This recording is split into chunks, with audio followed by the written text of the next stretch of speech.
modification on the home Brew Altered that he raced from probably like 1970 to 73.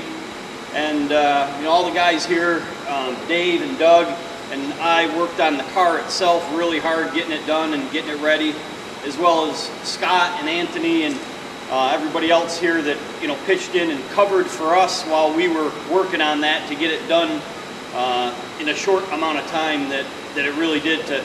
We bought a donor car, but we actually ended up rebuilding and building a whole frame and chassis for the car, building a motor. We actually found the original transmission that was in the car. A guy that my father sold the car to had been sitting in his basement for 40 years, and we got that transmission from him and had A.B., a longtime transmission guy, come over and rebuild the tranny, and we put it all together. And so it's 1 o'clock at our Christmas party, and thought this would be the perfect time to debut what we've put together in his honor. So here we go.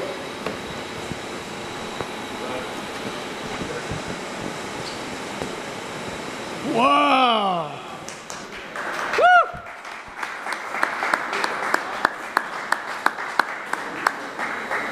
So, and of course, it wouldn't be like a race car or Burkart Automotive if we didn't fire it up and make some noise. And damn. Both my mommy.